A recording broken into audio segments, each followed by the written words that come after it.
રૂ જેવા પોચા, એકદમ ફરસા અને મોંમાં મૂકતા જ ઓગળી જાય એવા. અને આજના મૂઠિયાની ખાસિયત એ છે કે આપણે ગ્લુટીન ફ્રી એટલે કે ઘઉંના લોટનો જરા પણ ઉપયોગ કર્યા વગર મૂઠિયા બનાવીશું. આજે 2 પ્રકારના મૂઠિયા બનાવીશું અને બીજી ખાસિયત એ છે કે દૂધીને ખમણ્યા વગર બનાવીશું.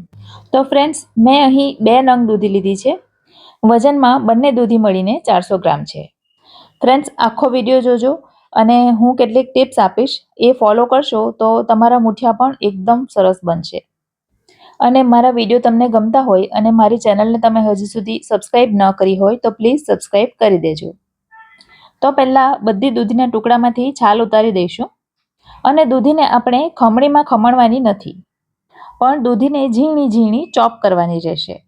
તો એના માટે પહેલાં તો દૂધીના નાના નાના ટુકડા કરી લઈશું. અને બધી દૂધીના આ રીતે ટુકડા થઈ જાય ત્યાર પછી એક ચોપર લઈને એમાં થોડા થોડા ટુકડા ઉમેરી આપણે ચોપ કરી લઈશું. આ રીતે કરવું ખૂબ જ સરળ છે અને ખૂબ જ ઝડપથી થઈ જાય છે. તો હેન્ડ ચોપર હોય કે ઇલેક્ટ્રિક ચોપર હોય, કોઈનો પણ તમે ઉપયોગ કરી શકો.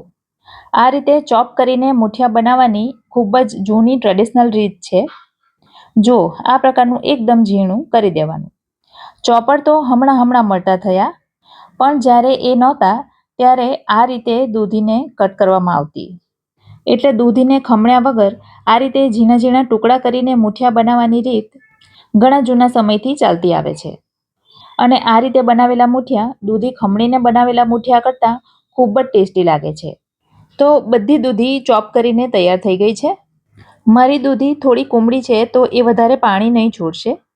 પણ જો તમને એમ લાગે કે દૂધીમાં વધારે પાણી છે તો એને નીચવીને એનું પાણી થોડું અલગ કરી લેવાનું. અને જો પાણીની જરૂર પડે તો એ જ પાણીનો ઉપયોગ કરવાનો.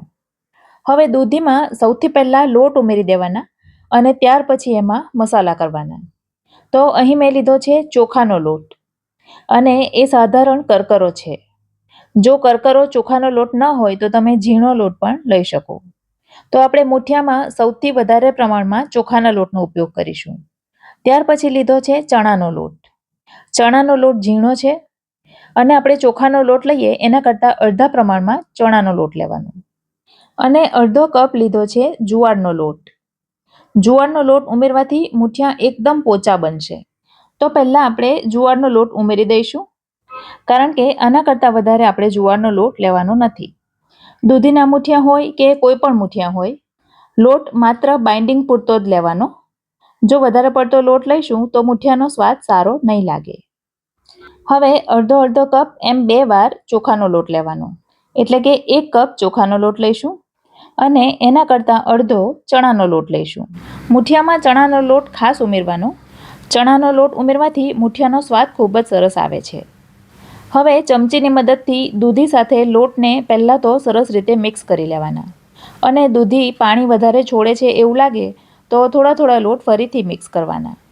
પણ તમે જોઈ શકો છો એ પ્રમાણે આપણે વધારે લોટ ઉમેરવાની જરૂર નથી. હવે અત્યારે હાથથી દૂધીને મિક્સ નહીં કરવાની, પણ પહેલાં મસાલા કરી લેવાના.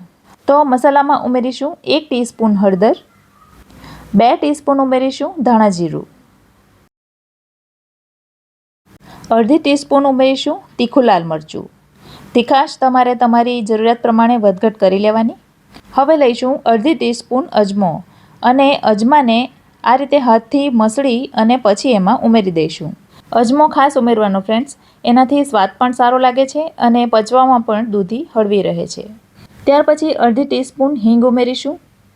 3 ટીસ્પૂન ઉમેરીશું ખાંડ. તમને જેટલું ગળ્યું ગમતું હોય એ પ્રમાણે ખાંડ વધતી ઓછી કરી લેવાની. 1 ટીસ્પૂન ઉમેરીશું મીઠું. 3 ટીસ્પૂન ખાંડ ઉમેરવાથી સાધારણ ગળ્યા એવા મૂઠિયા તૈયાર થશે. અડધી ટીસ્પૂન ઉમેરીશું ગરમ મસાલો. અહીં મેં લીધી છે આદું, લસણ અને મરચાંની પેસ્ટ, તો એ અડધી ટીસ્પૂન ઉમેરીશું. સાથે અડધી ટીસ્પૂન આદું અને લસણની પેસ્ટ અલગથી લીધી છે, જેથી સ્વાદ સારો આવે. હવે અડધા લીંબુનો રસ નીચવી લઈશું અને સાથે જ 3 થી 4 ટીસ્પૂન જેટલું તેલ અત્યારે ઉમેરી દેવાનું.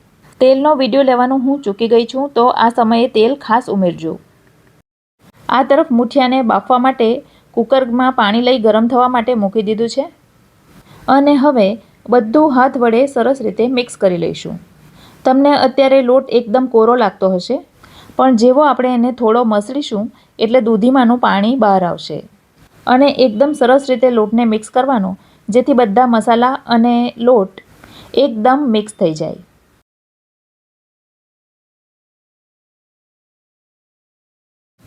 જોયું?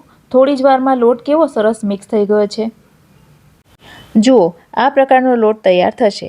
અહીં દૂધી અને લોટનો રેશિયો એકદમ પરફેક્ટ છે. હવે આપણે 2 પ્રકારના મૂઠિયા બનાવવાના છીએ. તો અડધા લોટમાંથી આ પ્રકારે નાના નાના મૂઠિયા વાળીશું. મૂઠિયા વાળતી વખતે વધારે દબાણ નહીં આપવાનું, પોલા હાથે જ વાળવાના. અને આપણે એને ડીપ ફ્રાય કરવાના છે, તો બહુ મોટા નહીં વાળવાના, સાધારણ નાના એવા મૂઠિયા વાળીશું. તો આ રીતે અડધા લોટમાંથી મૂઠિયા તૈયાર થઈ ગયા છે. હવે કુકરની કાણાવાળી પ્લેટને તેલથી ગ્રીસ કરી લઈશું. અને બહુ જાડા પણ નહીં અને બહુ પાતળા પણ નહીં, એ પ્રકારના 2 લુવા બનાવીશું. તમે જોઈ શકો છો કે જેમ જેમ સમય જાય છે એમ એમ દૂધી પાણી છોડે છે. તો લોટ બનાવ્યા પછી ઝડપથી આ કામ કરી લેવાનું. અને લોટ બની ગયા પછી એને વધારે મસળવાનો પણ નહીં. તો બંને લુવા તૈયાર થઈ ગયા છે અને આ તરફ ઢોકળિયામાંનું પાણી પણ ગરમ થઈ ગયું છે. તો હવે પ્લેટને ઢોકળિયાની અંદર મૂકી દઈશું અને 15 મિનિટ માટે મૂઠિયાને બાફી લઈશું. અને આ મૂઠિયા બફાય છે ત્યાં સુધીમાં આપણે નાના મૂઠિયા જે આપણે વાળીને રાખ્યા છે એને તળી લઈશું. તળવા માટે તેલ એકદમ ગરમ કરી દેવાનું. અને જ્યારે મૂઠિયા તેલમાં મૂકીએ ત્યારે ગેસની ફ્લેમ ફૂલ રાખવાની. અને બધા મૂઠિયા તેલમાં મૂકી દઈએ ત્યાર પછી ગેસની ફ્લેમ લો કરી દેવાની. અને લો ફ્લેમ પર જ એને આરામથી થવા દેવાના. મૂઠિયાને હાઈ ફ્લેમ પર ક્યારેય નહીં તળવાના. જો એમ કરવા જશો તો મૂઠિયા ઉપરથી તો ચડી જશે, પણ અંદરથી કાચા રહી જશે. અને તેલમાં મૂક્યા પછી 1 મિનિટ સુધી એને હલાવવાના નહીં. 1 મિનિટ થાય ત્યાર પછી જ એને ફેરવવાના. મૂઠિયાને તળાતા લગભગ 5 મિનિટનો સમય લાગશે. અને જરૂર લાગે તો છેલ્લે ફ્લેમ થોડી વધારવાની, જેથી ઉપરનું લેયર થોડું ક્રિસ્પી થશે અને કલર પણ સરસ થઈ જશે. હવે મૂઠિયા તળાઈ ગયા છે, તો એને તેલમાંથી બહાર કાઢી અને પેપર ટાવેલ ઉપર મૂકી દઈશું. તો સરસ મજાના તળેલા મૂઠિયા બનીને તૈયાર છે. અને આ તરફ 15 મિનિટ થઈ ગઈ છે, તો બાફેલા મૂઠિયાને પણ આપણે ચેક કરી લઈએ. આ રીતે છરી નાખીને જોઈ લેવાનું અને એ સાફ આવે તો સમજવાનું કે મૂઠિયા બફાઈ ગયા છે. મૂઠિયા બફાઈ ગયા પછી એને 10 થી 15 મિનિટ માટે ઠંડા થવા દેવાના. અને ત્યાર પછી જ એને કટ કરવાના. જો ગરમ ગરમ એને કટ કરીશું તો એ તૂટી જશે. તો મેં બધા મૂઠિયા કાપી લીધા છે. એક પીસ તમને ઊંચકીને બતાવી દઉં. તમે જોઈ શકો છો અંદરથી પણ સાધારણ તળ પડી છે, એટલે એ જરા પણ ચીકણા નથી થયા. હવે મૂઠિયાને વઘારવા માટે 2 ટીસ્પૂન જેટલું તેલ લઈ લેવાનું. તેલ ગરમ થાય એટલે એમાં 1 ટીસ્પૂન રાઈ ઉમેરવાની. સાથે જ ઉમેરવાના થોડા મીઠા લીમડાના પાન. અડધી ચમચી હિંગ ઉમેરવાની. બધી રાઈ ફૂટી જાય ત્યાર પછી એમાં 1 થી 1.5 ટીસ્પૂન જેટલા ઉમેરીશું સફેદ તલ. તલ ઉમેરવાથી મૂઠિયાનો સ્વાદ ખૂબ જ સરસ આવે છે અને એ દેખાવે પણ ખૂબ જ સરસ લાગે છે.